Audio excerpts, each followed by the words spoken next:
know how many people are going to be interested in the dating woes of the 1%. But I must say that creatively, this film is a real banger. Like, it is just so well written and acted, as we're going to discuss. But I also think that from a business perspective, it's DOA. That Rotten Tomatoes audience score is going down, and I am not at all surprised. I actually had to wrestle with how I felt about this film because it was such a difficult watch. But I can't, spoiler alert for my review, not the movie.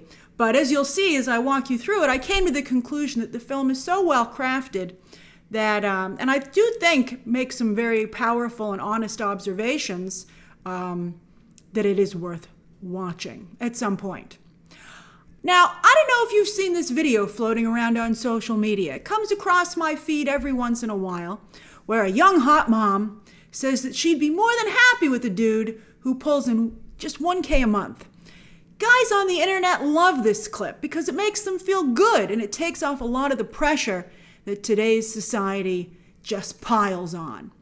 This movie, Materialists, is the opposite of that clip. Where women consider $200,000 a year settling. And speaking of $200,000 a year, that's what it costs to get the height surgery that men in this movie seriously consider to make them more desirable on the dating market. I told you, this is bleak stuff. The movie also focuses on the fear, particularly for women, of dying alone, as well as men's unwillingness to commit, even in their late 40s. Rom-coms are supposed to make you feel good, to remind you of the fairy tale that sometimes does come true. I mean, even at the end of He's Just Not That Into You, Hollywood made sure everyone got a happy ending. Materialists is instead a sobering look at modern dating, again, largely for the 1%, but I think elements of this do apply across the board to a degree. If you've seen this movie, please don't put any spoilers down below or mark them as such, but I'd be very curious to hear your own thoughts about what the film is saying. It's dismal stuff. I don't think anyone will walk out of the Materialists feeling good, but I don't know if they'll be able to claim that Celine Song is flat out lying either. I think they could argue she has a very myopic look at it, and we're going to talk about that too. But she does have the evidence to back up her position. So it turns out that back in the day, Celine Song, when she was trying to break into the movie business, which she did like last year or so with Past Lives, pretty good movie. This movie's, you can see how this movie is the next step after Past Lives. So if you didn't like Past Lives, you are not going to like this one, and vice versa.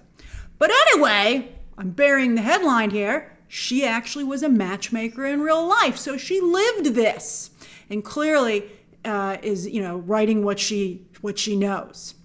And while most people can't afford a matchmaker, I do think that same mentality has bled into online dating through the apps. Because how do you fall in love when online dating is all about literally checking the boxes before anyone even meets? And in a way, I do wish that maybe Celine Song would have made a movie about dating apps. I think it would have made it maybe a little more sympathetic, a little bit more relatable. But I think she's not even that interested in matchmakers. I think what she really wants to drill down into is that money, or even more accurately, the lack of money, kills love. So the movie opens with a Cro-Magnon couple getting engaged, a time when Celine Song theorizes that love must have been pure. You have to go back that far. But I don't even know if that would do it, because come on, girl. I think that even back in Cro-Magnon days, early men considered what came with a potential wife. Dowries have been around not just for decades, but centuries. It's just, I think has always been a little bit of a transactional nature. I don't think so much to dating, but to marriage. I mean, of course, there are always exceptions. My parents, I'm very proud to say, are very much in love with each other. My dad sold his stamp collection to support them when they got married. But, not everyone has the same experience. I'd be curious to hear about your parents and your own experiences. But Dakota Johnson's Lucy is really obsessed with money. Whew! And, very, in some scenes, very obviously so, but also in other scenes subtly. Like she just can't get it out of her system. We're going to talk about Dakota Johnson, but the fact that Dakota Johnson can still make Lucy sympathetic is a real credit to her acting ability. And it's so infused throughout the entire film that you start to think that maybe Celine Song believes this. You know, I think she claims that she's just depicting what these other people are like, but I'm like, I don't know, Celine. It seems really embedded in this movie. Like, take Chris Evans' character. Is this how Celine Song views a regular guy? Not just with absolutely no money. Forget about having a hard time making things meet. He's almost Dickensian in this film. But he's miserable. That, to me, I thought just didn't make any sense. Because I would think that someone who made the choice to not pursue money, but instead pursue their dream of acting, and has been doing so for so long at this point, and is still pursuing acting, hasn't given up, well then I think they would have made their peace with their financial sacrifices a long time ago. I just don't think they would still continue to be so miserable. I think it's the perspective of someone like Chris Evans' character who is obsessed with money, and they just can't compute that maybe Chris Evans' character isn't. And so I think that was, I didn't notice these problems so much when I was watching the movie because it was just like, you were just shock and awe. You were like, oh my God, this is so not a rom-com. But when I look back, I do feel that's a very honest, I think that's a valid criticism of the film. Money just permeates throughout this entire film. And again, that really is what keeps it from being a good time. But it's so well written. Speaking of well-made things, I hope you think this review is well done. And if you do, why not hit subscribe so that you always know as soon as a video goes up, from reviews to trailer reactions to box office reports and so much more. And while you're clicking on stuff down there, why not click on like as well? I would very much appreciate it. Okay, so yes, the writing in this film is incredible. Wow, it's like Kramer versus Kramer for dating. Also a bummer of a movie.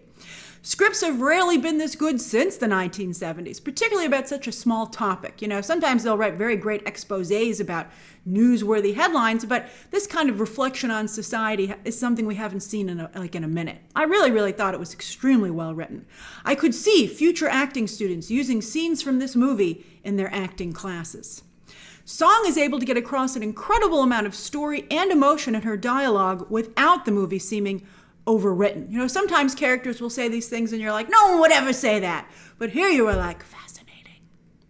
As abrasive as the film is, I do think that Song's points have merit, even again if they are from a very, limited perspective. And I would also call her out on not ever offering an alternative in the film. Any ideas on how to fix what we've done to ourselves? It's such a pessimistic look, all the time she was a matchmaker, it never occurred to her how maybe things could be fixed and done better. And while the characters' situations might change throughout the film, their mentality never really does, which is, I think, why even it's just a very sad film, even, throughout. It's very sad. The amount of self-hate in the movie, I think, is pretty staggering. But again, the movie is just jaw-droppingly well written with both artistic flair and surgical precision.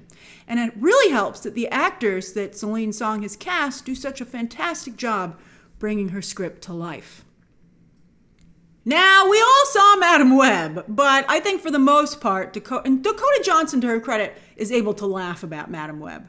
But I think Dakota Johnson is actually a very good actress. She's one of the good Nepo babies.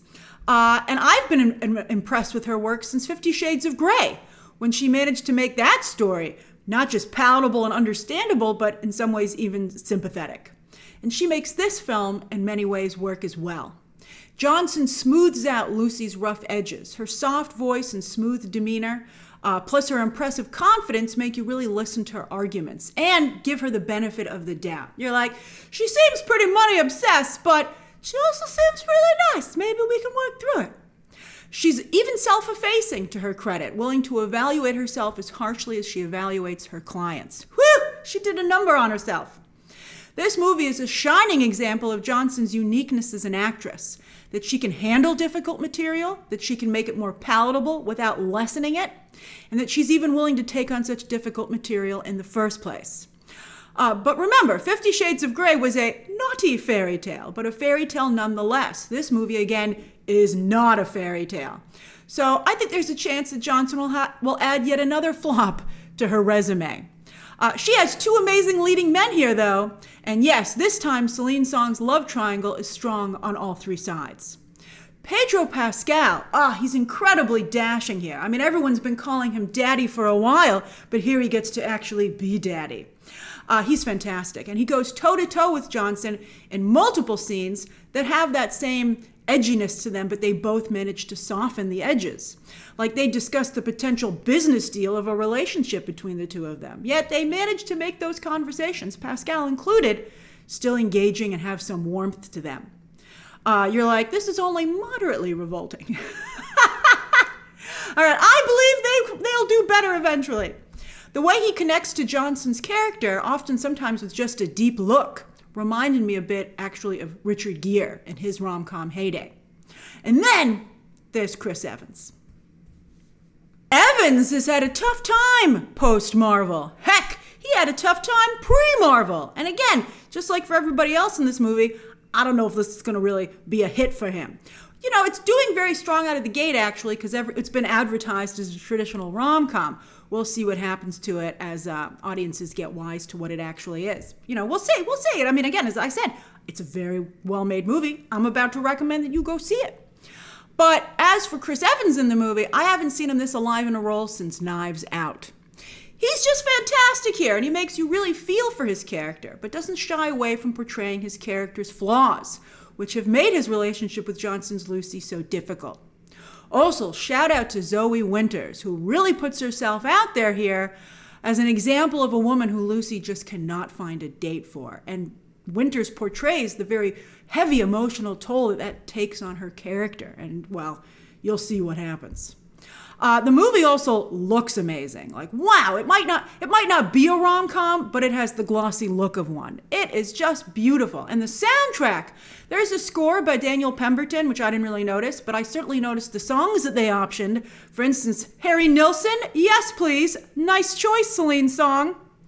It's also very funny at times. There's, for instance, a gag with Johnson leading a battalion of bridesmaids through a hotel that is executed perfectly. Very, very funny. And the costumes, everyone looks incredible, even Chris Evans in his own scruffy way. So, as I said, I would actually recommend The Materialists. It's a very well-written film and very well acted. And it is a frank and fresh look at what dating has tragically become for so many, even if, it doesn't offer an alternative and perhaps, it's very, very myopic. But, again, I think you'll have a better time at least if you know what you're getting yourself into. I think if you go in expecting a traditional rom-com, you're going to get smacked in the face. It's pretty bad, especially, again, if that's what your expectations are. Maybe that's what Celine Song intended, but be careful, Celine. People don't like being smacked in the face. All right, so I would actually recommend a matinee because that way afterwards you can relighten your mood by going and doing something fun. Go to lunch, go out and go for a walk because it's that kind of movie. All right, and that's my review of Materialists, now playing in theaters. Share those thoughts down below. Again, subscribe today. And of course, as always, you can check out some more videos right now.